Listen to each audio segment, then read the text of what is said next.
For today's Legacies and Lunch, we're joined by co-editors Wally G. Vaughn and Carolyn and Butler Cooley in conversation with Arkansas Democrat-Gazette Sunday Style editor Helaine Williams for an illuminating conversation about their book, Blackville, Arkansas, Fashioned by a Former Slave. If you have questions and you are joining us via Zoom, please put those in the chat, and we will alternate in-person and virtual questions at the end of their conversation. Please join me in welcoming our panel.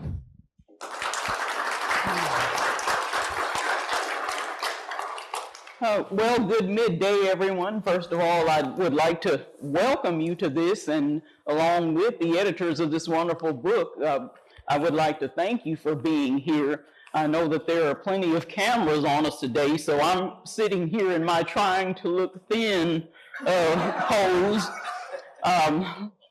Again, I am style editor of the Arkansas Democrat-Gazette. I wear that and probably 7 or 8 other hats, and I've been at the paper so long they send me out to be cleaned once a year. Anyway, it was in this capacity that Ms. Cooley approached me about this book. And of course, we get approached about books, you know, all the time as journalists. So I'm thinking, well, okay. Well, then I started reading the book, and I was like, well, okay. If you're like me, and if you've, any of you who have already started on the book or have already read the book, you probably sat there open mouthed while you were reading, because that was my deal. You know, I had the ugly open mouth experience reading this book. I'm still reading it. I'm sure that, like myself, many of you who have read the book were amazed that this town existed in northeast Arkansas. I had not heard of it before they approached me about this book. Of this ex-slave who became an entrepreneur and who owned an airplane service too, and just owned acres and acres of land. A prosperous town was Blackville, is what it was called, named after the founder. Had all kinds of enterprises going, cotton mill, et cetera, along with the airline, you could almost call it. And the way people lived, just reading the stories of the people who lived in this town. Yes, it was a farm town, and in one aspect, the people who lived here might be considered poor, but as I read, and the more I read, I was like, wow, these people were rich. They experienced things that I was just sitting there not only open-mouthed, but with envy, thinking, man, this town was something else. And for us not to have heard of it, for most people not to have heard of it until now, it's just amazing. So yes, if you haven't gotten the book, please get the book. Meanwhile, I'm going to start with the questions. Well, summarize for me, you two, how all this came about, because this was quite the undertaking.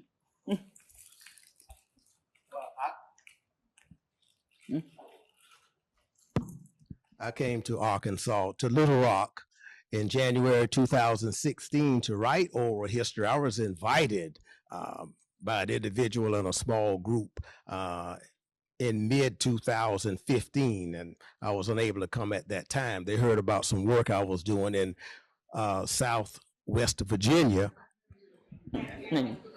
in a town called Southwest Virginia, where I was working. A book came from that entitled Negro Students Locked Out of Public Schools for 5 Years, and that happened in Prince Edward County, Virginia. And I was collecting those stories, and the publication came forward. Some folk came through that area from Arkansas, and they invited, saying, we need to be doing this kind of work in Arkansas. Would you come and help us? And I said, yes. And they said, can you be here in August? That would have been August 2015. I said, no, I'm winding up here, but I could be to you at the beginning of next year. So they said, we'll wait. And I came here in January 2016 to work and assist them with collecting oral history. The people who invited me, I have not seen any of them since I arrived in 2016. I have no idea what happened, but again, being a preacher by background, I just have to say to you, when the Lord wants you to be somewhere, he'll fix it so that you will end up there. And so I ended up here, And I said, Lord, I'm here. What would you have me to do? And of course, the answer was, you're going to do what was in the original design. You're going to write oral history. And so that is how it started. I had nowhere to go at the time. And I went up to Philander and asked the librarian, could I sit in the library and work during the day? I was working on some other manuscripts. And a gentleman came through one day, and one of the workers introduced me to him. His name was Willie Anderson. And we talked, and we found out both of us were members of Alpha Phi Alpha Fraternity Incorporated, and we kind of hit it off. And he would come up and check on me from time to time. And one day he came up to check on me to see how I was doing, and we were sitting out front in the library. And he asked me, have you ever heard of Pickens Black? I said, no. Who was he? And he said, well, he was a black guy, and he lived here in Arkansas, and he had an airplane, and he used to go down to AM&N to visit his son, who was a student there, and he would stay over for his fraternity meeting, and Mr. Black was a Kappa man. And I said to Willie, you mean it was a black man in Arkansas, what we called back in that day a Negro, who had his own aircraft flying about taking care of business? And he said, yeah. And I just looked at him, and he started laughing. And then he looked at me and said, now that's the story you need to write. And I said, well, can you direct me to someone where we might make a start? Well, that never happened immediately. And the first person that I met and that the both of us got to go to was actually 6 years later, when we met someone from Blackville and the story commenced. But it started out trying to write a story about the first black or first African-American aviator in Arkansas. But in trying to find information about him, the stories kept taking us back to a place called Blackville. Well, Blackville was where Mr. Black was from, where he was born and reared. And the Blackville stories just began to overwhelm everything. And so in the end, we have the book on Blackville. Now, the aviator is in there and much information about him. So the singular work on Pickens Black, the black aviator, never evolved. But to be truthful, I think we have something a little more wonderful, that we have Blackville, and we were able to save his legacy also. Well, the gentleman that he was supposed to meet with and help, that wasn't supposed to be. He met me April 1st, 2019. So I was the person he was supposed to find when he came to Arkansas, because I did immediately introduce him to people who were of essence. I met him April the 1st, April the 4th. I had him in someone's home interviewing them who have a wonderful story that's going to come out in another work. So basically, what I told him, it was bigger than Mr. Pickens Black, because yes, it was started off about him, but well, let me say it like this. Wally did most of the interviewing because he is retired, and I was still working. I am officially retired now, but when we were doing the work, I was editing, so he could travel to do more than I could. But the thing about it, he said he was really planted here, one lady told him. He wasn't stuck here, he was planted here to do this work. And with us working, so with the Blackville, and when we start editing, I said, well, it's more than Pickens Black. It's a bigger picture here that we got to look for, and that's what we came up with. Ma'am, may I add? You have a Blackville, or where's the other host? You all have a Blackville resident among you today, and he has a story in the book. So we're glad to have you, Mr. Finkley. Oh, wonderful, wonderful. Stand and let the people see you, that you grew up in Blackville.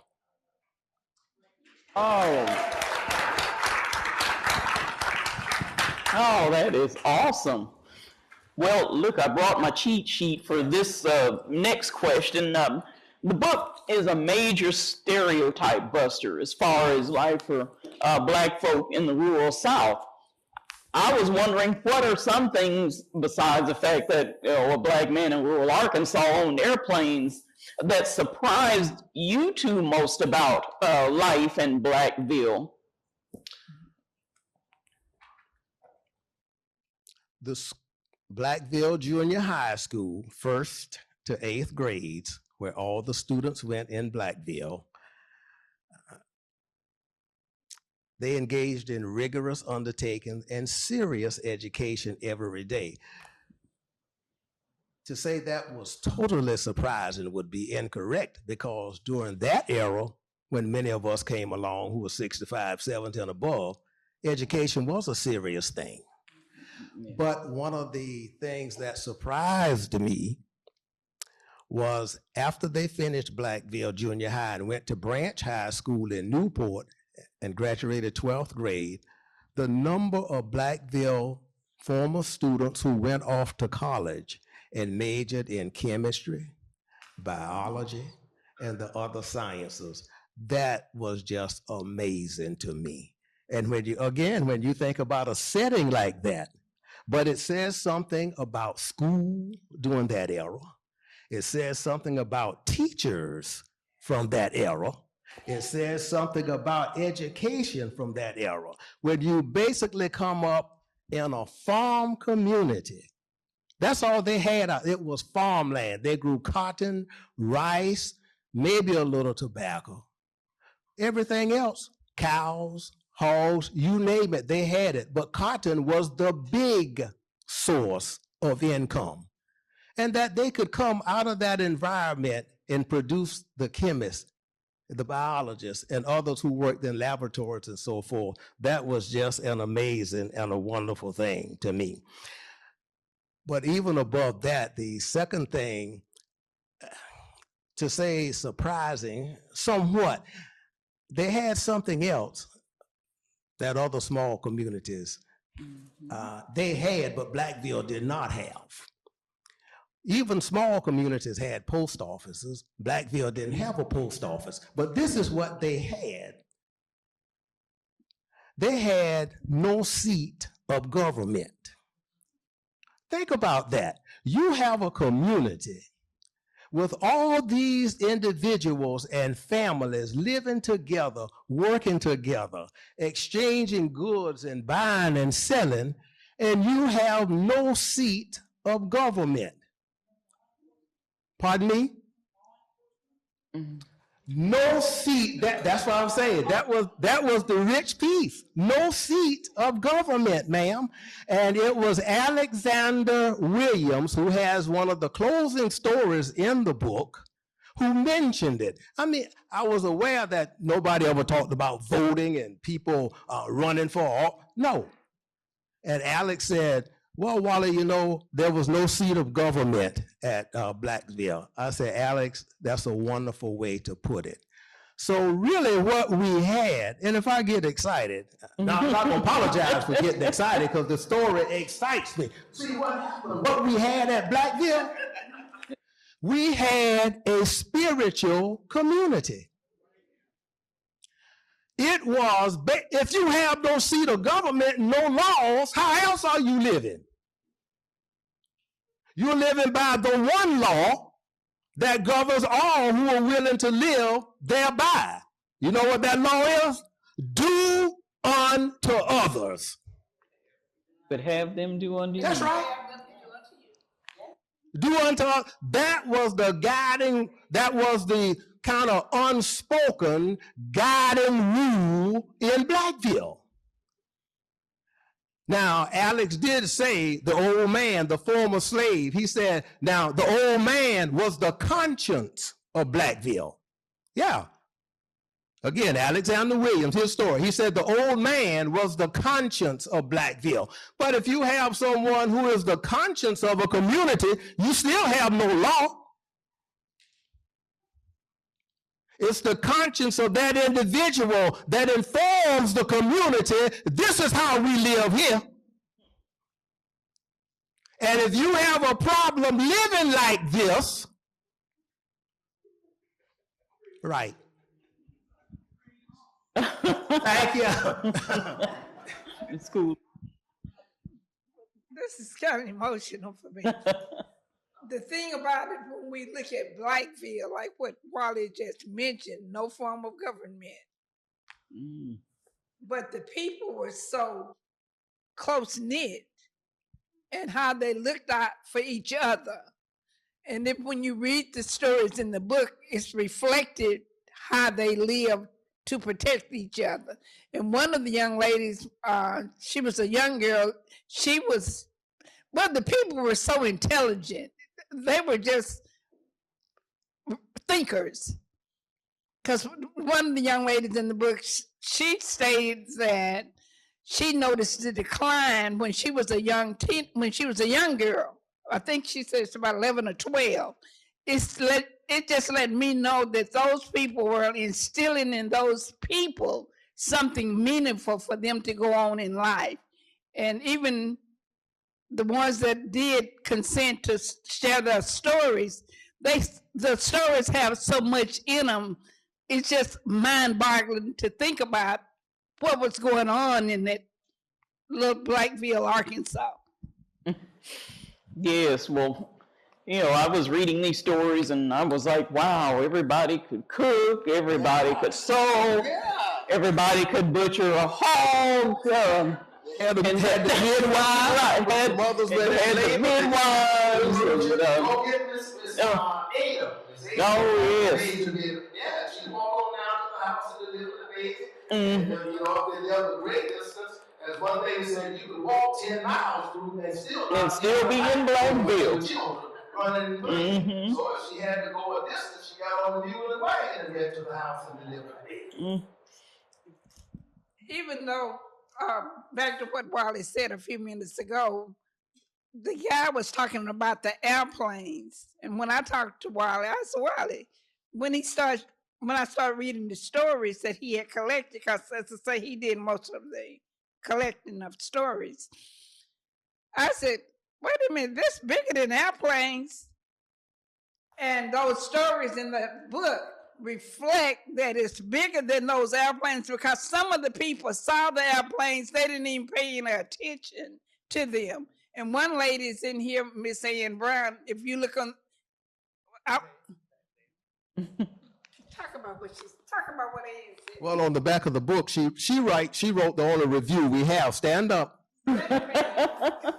Miss Ann Brown, right. Yeah. She's out of Augusta, yes.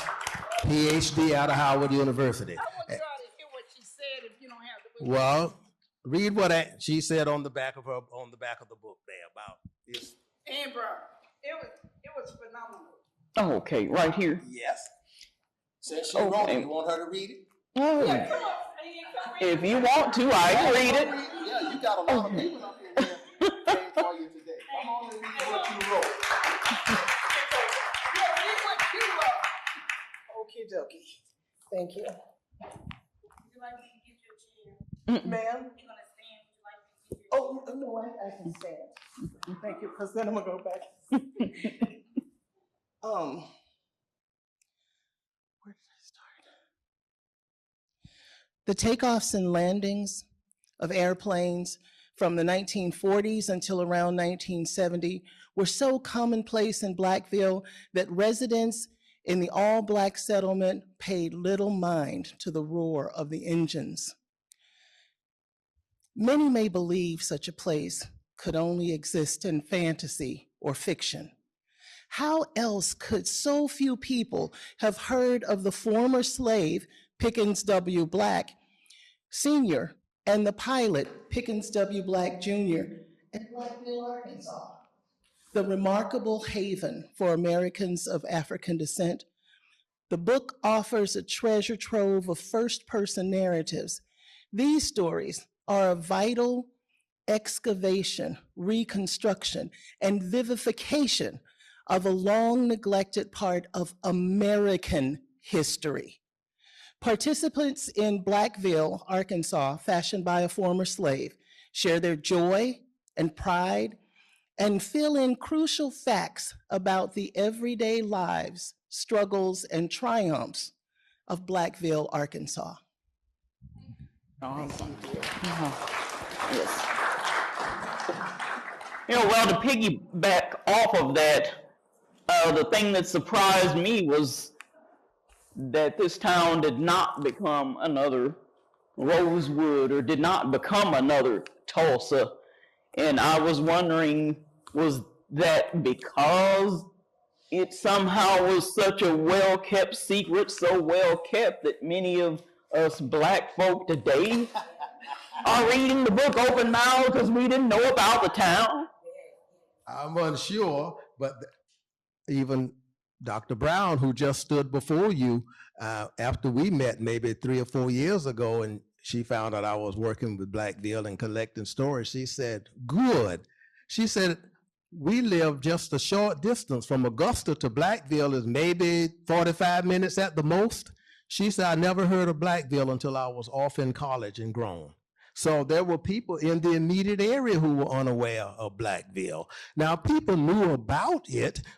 They had a 1,000-gallon gasoline tank, which some truck, just like you see big trucks hauling gasoline now, they were not that large back then, which meant the trucks had to come out more frequently, which means there were fuel companies that knew where Blackville was. They had a mercantile store there that sold everything except basically for dresses for little girls and whatnot. But they sold boots, hats, shirts, you name it, food. One fella said it was the forerunner to what we know today as Walmart. Everything under one roof was at Blackville. But all the suppliers had to come out there and bring all the goods. So people knew about Blackville, but what was really happening, we're unable to say. That really would be a research project unto itself. It would. Now, to put it with Tulsa, I would say it would be a blunder to put Tulsa and Blackville and talk about them in the same breath, because, Tulsa had schools, banks that we own, barbershops, cafes, restaurants. They had attorneys. You just name it and the list went on. Well, that's not the Blackville story. Now, Blackville had its own piece. Here's the thing that the distinction that I would lift up. Now, every community has to stand on its own.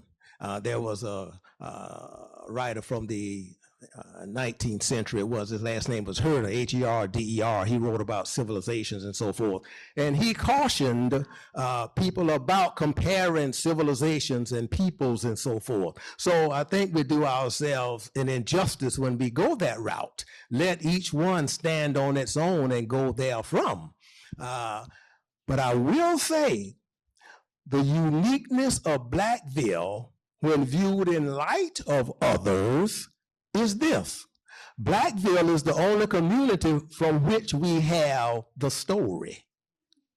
And by that I mean, with Tulsa, all we know about, friends, is one event that took place. We do it in church. I'm gonna preach to you then. One event that took place one night, and that's all we know. We do not know the story about when our people began to migrate to Tulsa and to Oklahoma, and what led them to migrate, and how this town began to form and fashion and came into being, and when they established the first bank, when they set up the first school, and on and on. We don't have it. We only have this about that event that night. From Blackville, we have the story. From the time the ex-slave left Alabama and ended up in Jackson County, Arkansas, and started cutting down trees up in that Virgin Hill country, that's how he made his first money.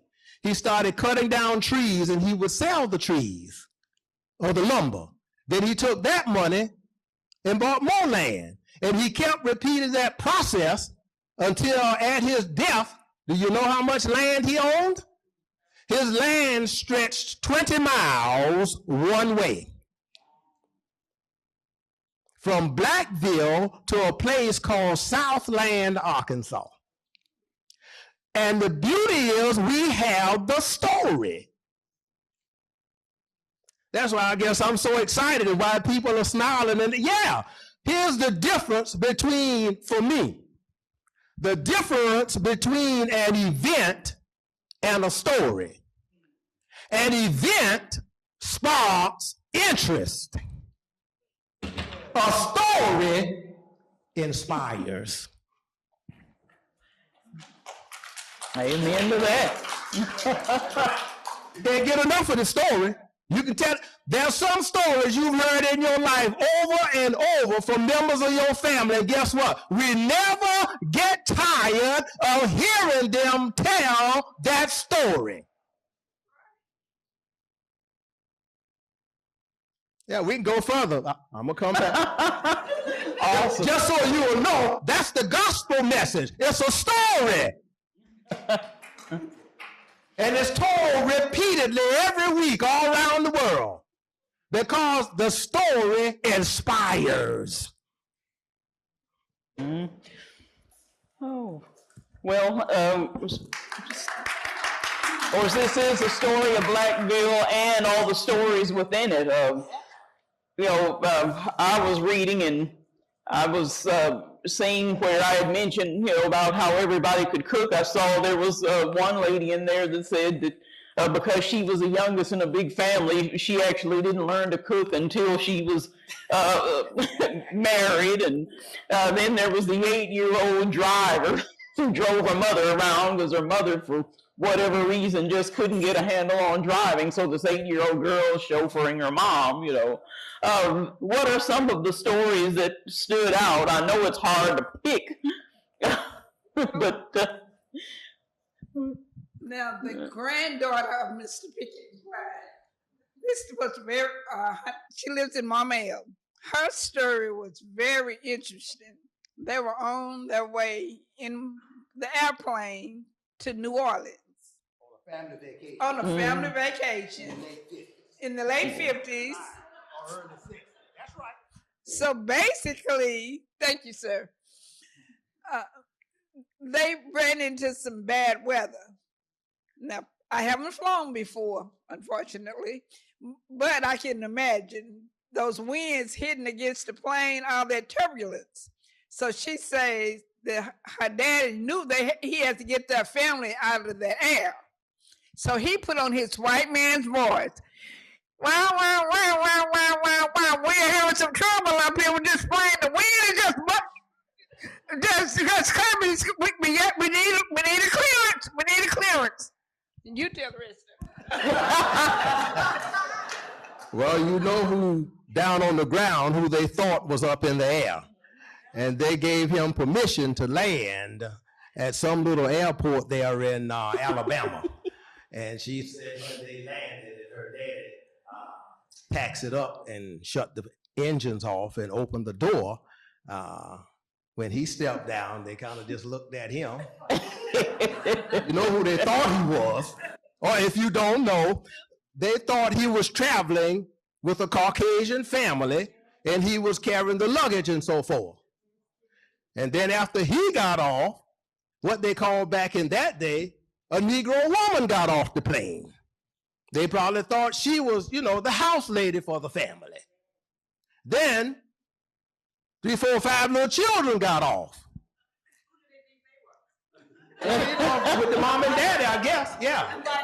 Right, okay, flight attendant. But they were waiting for some others to get off, but the others never got off.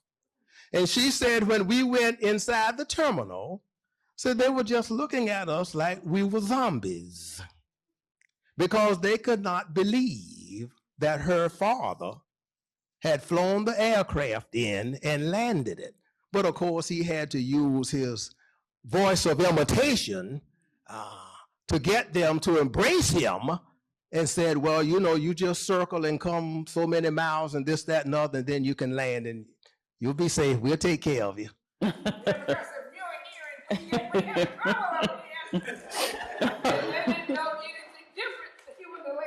Right. So two of the children told those kinds of stories. Once, did you read Mr. Buddy Black's story, the oldest son, where his wife was from Laurel, Mississippi. Oh, yeah. And he was living in Blackville at the time with his wife, taking care of the sore for his father. And after the baby was born, of course, the grandfather and grandmother in Blackville got to spend time with the little boy. And the mother wanted to take the baby to her family in Laurel, Mississippi, to spend some time with her family. So Uncle Buddy said he drove them down there. He was in his early 20s, and he took them to Laurel, and he came back to Blackville. Well, they stayed with the grandparents there and her mother for, a month or two. And she said, well, you can come and get us. Well, the father told Buddy, you don't have to drive back. I'll fly down the Mississippi and we'll pick up my grandchild and bring him on back. And so when they gave him permission to land in Laurel, that experience was even, kind of some levels even above what happened in Alabama. But anyway, here's what happened in Laurel. Well, they landed, and the family came and picked up Buddy and the dad and took him to the house. And he said, overnight in Laurel, Mississippi, people were making phone calls. We just keep it real, okay? We're talking Caucasian, what they call white folks. They were calling each other on the phone, going through neighborhoods, knocking on doors, saying a Negro had landed a plane at Laurel and that he was going to take off the next morning around 8 o'clock or so. He said when his father-in-law got him, his wife, the baby, and Mr. Black to the airport, he said there were no less than 1,000 white people that had lined the taxiway. Talking. Yeah, the word, you can read the story in the book. He can tell it better than I can. May his soul rest in peace. He passed about a year and a half ago. He said the word went around town overnight that basically if you want to see something, yeah, that's right. What's so funny? Yeah, I know this was different than anyone y'all know, but we're going to be all right. They said, if you all want to see something, be at the airport tomorrow morning around 8 o'clock. And he said there were over 1,000 people, at least 1,000, that lined the runway to see Daddy take off. And he said they got in the plane and he started the engines, he taxied and said he just lifted off. And he said when they looked back, they could just see all the people looking in astonishment. And there I was reading, oh, Lord, please let them have gotten off safe. Well, I guess they did. Danielle, is our time up? You can do one more question and then we'll move to audience questions. Oh, okay, just early feedback. What have you heard so far from readers? Some of the same things I've been saying? People just love the book. Every time someone calls or somebody said, well, my sister called me and she said such and such. A fellow called me once from Alabama and he said, man, we just landed. I'm on a private aircraft. He said, but I couldn't put this book down. I remember he said, I'm on page 96. I don't know whose story is on 96, but he was just overtaken. There's a gentleman up in Camden, Arkansas, Bishop Thompson. He read the work. Now, here's the beauty in his story with you all, and I thank you. You know, he's hosting a luncheon today at his home. He registered, and they are watching this as he hosts a luncheon at his home in Camden. And he called the assistant editor one evening, and he said, I'm in my driveway in my truck. He said, I can't get in my house because I can't put this book down long enough to get out of the truck to go in the house. There's a lady in Virginia. I sent her a book because of all the oral history works that I've done. I've sent her a copy of every one, including the one in Virginia. Well, I sent it, but I never heard from her. And it was unlike her, but I never followed up. I said, well, you know, it is what it is. She called maybe a month later, and we were chatting. I said, well, did you get your book in the mail? She said, yeah. And she started laughing. She said, and I started reading it. She said, after I read a few stories, I put it down. Because I said to myself, what has gotten into Wally? He's gone crazy. She said, I thought you were making this up. Oh. until she read the back probably and saw somebody said, this is not fiction, these stories are real. And she said, I picked it back up. And I began to go on through these wonderful stories. And if you just have to know a name, anybody wants to know, I can give it to you afterwards. I won't call a name publicly, but yeah, we can do that just so you'll know the story is legitimate. Let me say this real quickly. When Wally was working on the different stories, there are two sisters who live in Blackville. They came back and remodeled our family home. They're the only two people who actually live there. They're beautiful. They have, when you read the book, they were so instrumental in getting him the names of people to contact, Alicia and Marsha Witherspoon. I had to give shouts out to them. Oh, wonderful. It says somewhere around the preface or somewhere that nearly all the stories in the book, Alicia Witherspoon Small and Marsha Witherspoon, the two sisters who live in Blackville, were either directly or indirectly responsible for. They took the Blackville piece and ran with it. And Wonderful. before we close here in this section, I want Wally to explain about the rainbow on the front of the book. Well, you can see a book up here afterward. I think it might be on that piece, but yes. The rainbow, there was a gentleman up there, and his wife and sister, he said, told him, well, you shared with him, David Hall, said, but you need to bring him up here and ride him around Blackville so he can see the place. And I went up, I think it was on a Tuesday, and it had rained, and boy, it was muddy. No, there's still no paved roads up there. And we were riding around, and we came, and a rainbow was across the field. And I asked him, I said, Bro Hall, I need you to stop. I want to take a picture of that rainbow. Wow. I take that as a sign from God that the Blackville work is going to be successful. And so the rainbow, yeah, that I took that day is on the front of the book. Yes. All right. Ready for questions? Yeah, thank you so much. Just to remind folks on Zoom, if you have questions, you can put them in the chat. But we'll start in the room, and we've got an eager person here. Good afternoon, everyone. My name is Kendra Pruitt. I live here in Little Rock, but I hail from Newport, Arkansas in Jackson County. And when I saw that this was going to be happening here at Cal's, I told my parents, because I grew up in a church. Our church, my childhood church, was in Blackville. And honestly, my grandmother, who has come to, she was born in Blackville, and today we're celebrating her 93rd birthday. So we got some Jacksonville folks. So Grandma, I want to give you an opportunity to say something. Yes.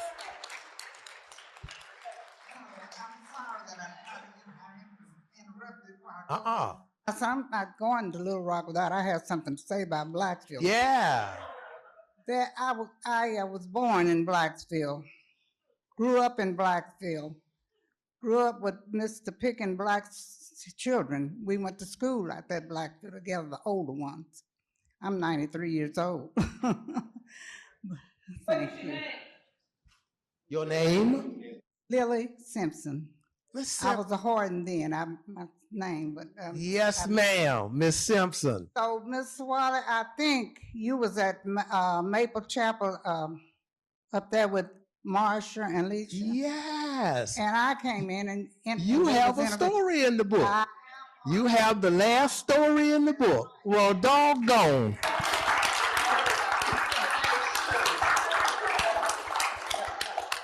They made sure that I've got a book.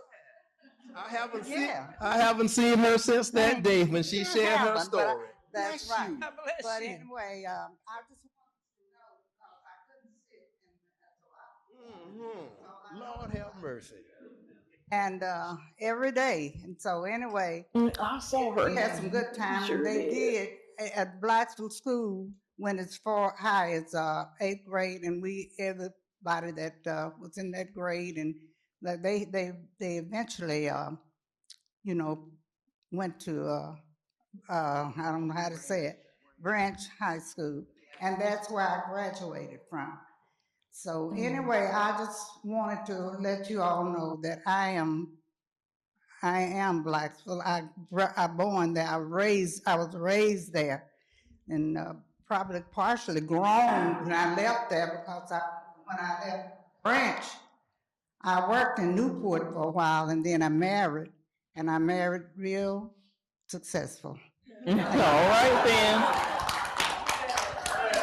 That was awesome. Oh. And we have a question from Carla Coleman on Zoom. She asks, have you gotten any more stories from other descendants of Blackville due to your book? Have you gotten other stories from descendants of Blackville from after the book was published? Yes, not more than 2. We're still working, and stories are yet flourishing and surfacing. I got an email, a text this morning from Ms. Marsha Witherspoon, who was mentioned earlier. There's a lady, Ms. Dykes up there, did her afterwards. She's another, but she says she has a relative who wants to share, so I'll be making my way. Yes, ma'am. And there's a lady here in Little Rock. I did her afterwards. She lived with her grandfather. She's well over 80. She's about 85. She was a little girl when they moved on the farm there at Blackville. She said she remembered the old man, the former slave, when her grandfather signed the papers. The old man gave him 40 acres. Everybody got 40 acres, a mule, right, okay, and a wagon. And she says she remembers all of it. Yes. All right, Blackville Part 2, y'all. All right, we probably have time for one more audience question. Does anyone else have a question? Oh, okay, over here. That's fine. Let me bring you the microphone just to make sure everyone can hear you. Great book. I really enjoyed it. I got it for my birthday last year. Oh, nice. And I read it in 2 days. But I grew up hearing about Blackville. My great aunt moved to St. Louis, but when she came back, I just found this out last week. She visited Blackville. I always thought she went to Newport, but you know, it's up there close to it. But I grew up hearing about Pickens Black, Hatchet Bottom. My maiden name is in the book. The family that I married into is in the book. But this is a great book. You have to get it. You have to read it. May I say, I'm surprised at the number of, may I say, older people who have said, I've been through the book 2 and 3 times. I don't know what it's doing for them, but one reading is proven to be insufficient.